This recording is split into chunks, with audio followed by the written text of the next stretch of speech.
112-108 loss to the Denver Nuggets, a game that was really all about the Raptors underperforming the Nuggets offensively, but just continuing to give themselves opportunities by forcing turnovers. There is a ton to talk about with this game. Let's break down everything that we saw. We're going to talk about the performances, the team as a whole. How did it look? Individuals, how did they look? Going to go through the box score, statistics, everything you need to know about this first preseason game. We're going to break it down for you right here.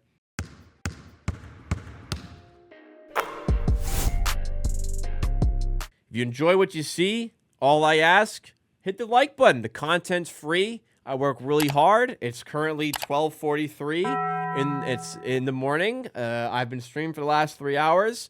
Working hard. All I ask, smash that like button and consider subscribing. I'm live on the channel every Monday, Wednesday, and Friday at 5 p.m. Eastern time to talk about the latest about the team. And I'm live for Raptors games when I can with bonus videos in between as well. All right. Enough chit-chat. Let's get to the nitty-gritty. You always want to see the team win, but at the end of the day, it is a preseason game. The biggest thing that you're looking for these preseason games is the process. You want to see the Raptors doing the right things, making the right decisions. If there's a bit of rust, some missed rotations, some missed shots, it is what it is. The execution may not be there, but as long as the process is there, I'm going to be mostly content and happy to move forward with that. In certain areas of the game today, we definitely saw that successfully. But there were definitely certain areas of the game where that was rather unsuccessful, and particularly in some individual spots, which we're going to talk about. And unfortunately, it's right at the top for the Raptors. So we'll lead off with it because I feel like this will be the biggest story that comes out of the game in terms of like Raptors social media and Raptors YouTube. And it was the display of Scottie Barnes. I mean, there's no real hiding from it, no real escaping from it. He played 19 minutes and didn't register a field goal made. For a player as good as him, making as much money as him, we're not going to go too crazy with one preseason game, but that's just flat out not good enough. 0-6 from the field, 0-2 from 3. That's just flat out not good enough from a player that is that good. And like I said, if Barnes was making good decisions and getting down low and just, stuff's not falling, it's rimming out, whatever, I can forgive that. But the lack of field goal attempts is a bit concerning. But I think the bigger concern is I can only recall on 2 occasions in which Scottie Barnes made a move to get to the rim. Like all of last season, I had a lot of complaints about his shot selection. For a while it was like, why is Barnes taking 8 threes a game? And then for a while it was, why is Barnes taking like 5 mid-range shots a game? Well, first half he took 4 shots. 3 of them were long twos, contested.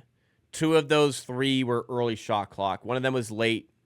Which, okay, shot clock was winding down, but he also had Brandon wide open for a 3 if he had passed it. And the other was an open 3 that he missed. Like, that's fine. In the end, 6 shots. Well, I guess technically 7, because on one of the 2 occasions he got to the rim, he got fouled when 1 or 2 from the line. But, like, how is a player like this only drawing 1 foul? Like, Barnes should be drawing a lot of fouls. Barnes should be getting to the rim a lot. He got to the rim twice in 19 minutes. He missed one of them. He missed a wide open layup. One of them he got fouled. 2 threes, whatever. He took 2 open threes. He missed them. But to settle for that many shots in mid range and to not be aggressive, I know it's only one preseason game, so hopefully a lot of this can improve. It's just concerning that the biggest complaint I had for him last season is, again, the biggest complaint I have for him in this game. And part of it is individually, you need to work hard to get better shots. Part of it's also coaching. Like, you can't green light this. Now, especially that you have Brandon Ingram, who was great today. We'll talk about him. Brandon was great today. And that's the guy you want taking those shots, not Scottie Barnes. And he didn't take one in the second half, to be fair, but a lack of involvement scoring-wise. Now, there is positives for Barnes' game. He was great defensively. He forced he was forced he got 3 steals. He had 5 assists. I thought his playmaking was good. I thought his demeanor in many respects were great. It was just the on-ball stuff on offense that is concerning, and honestly, it needs to get going. One preseason game, sure, we'll forgive it. We can. But it's a concerning trend that is passed over from last season, and you wonder how that was clearly an issue last season. Why is it still possibly looking like it's going to be an issue again this season?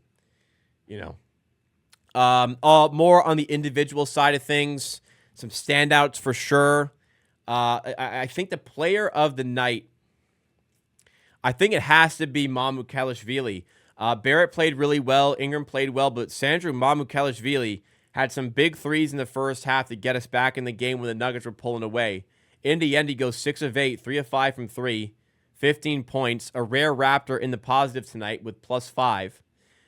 He gets 6 rebounds, 2 assists, 2 steals. He looked great, on offense, playing in rhythm, connective, making some good passes, making good decisions. Like I said, just drilling threes at opportune moments. Made some nice plays defensively as well with the 2 steals. Wow. I mean, very impressed. This is definitely a player that's going to be fighting for... he should be in the rotation out the gate, but he's fighting to get some extra minutes there. Really nice to see him. I really wish we would have seen him in some minutes in this game where he was playing with the starters. I mean, you give those 5 starters who looked maybe a little bit clunky at times. You get those starters a floor spacing center. I wonder how that could have looked. Jonathan Mobo started in place of Jakob Poeltl, who missed his game due to back soreness. And Mobo had his moments, but still not a consistent enough finisher on the inside, it would seem, to really lock down a major role. I think he's going to struggle to crack the rotation this season, especially if Mamu's playing like this. Gotta give RJ Barrett his flowers here. It's been a tumultuous offseason, and it's been one where I've talked about the Raptors and desire to trade him. RJ Barrett looked fantastic. He knocked down his threes when he had the chances to get him. He was 3 of 6 from there. He was 7 of 12 from the field. His playmaking was pretty good. 19 points. The gripe is once again for Barrett. The gripe is once again going to be, though, the defense. He looked rather poor on defense. Christian Braun played really well. He went 8 of 8. A lot of the reason he went 8 of 8 wasn't really great defense against him from RJ Barrett.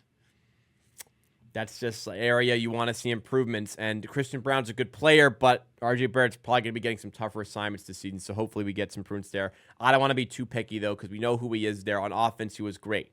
As was Brandon Ingram, 6 of 12, 1 of 3 from 3, 19 points. Brandon Ingram, especially considering that this guy hasn't played a game in almost a year.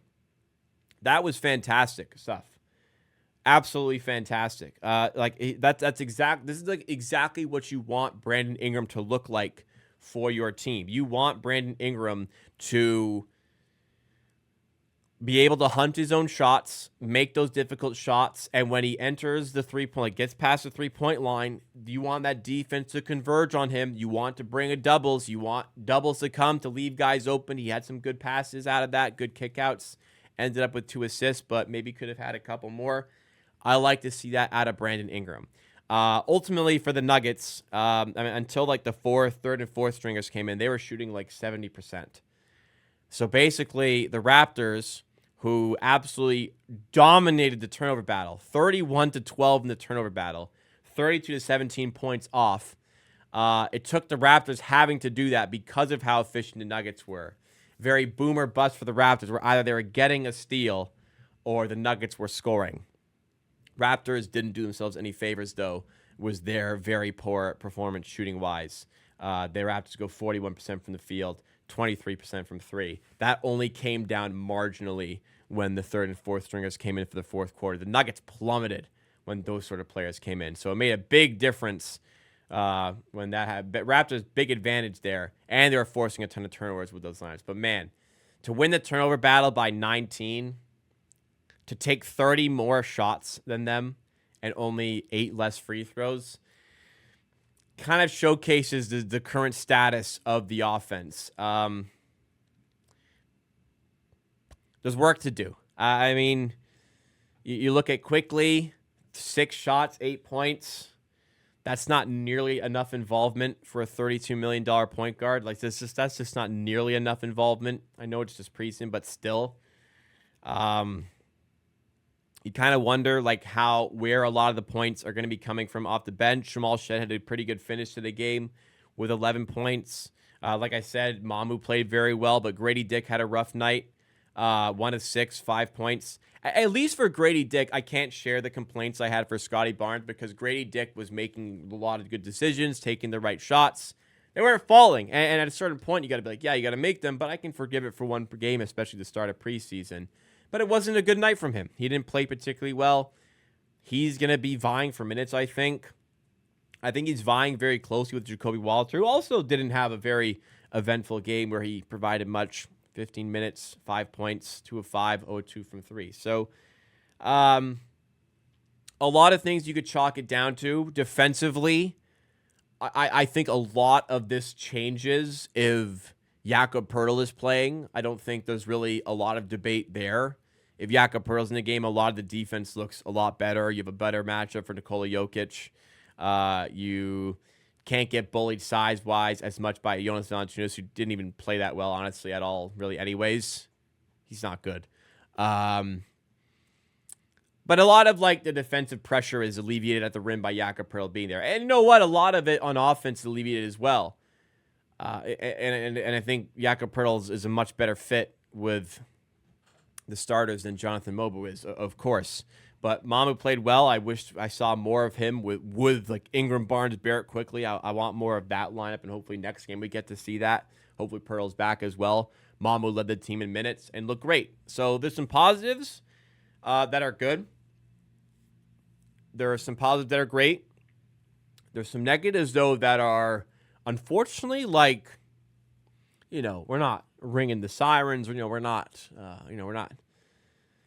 panicking or anything, but like, unfortunately, like some of the negatives here are like very alarming. And I think the Scottie Barnes lack of aggression is definitely a source of concern. We're not going to go overboard with just one preseason game, but a lot of the criticism of Barnes is definitely valid because what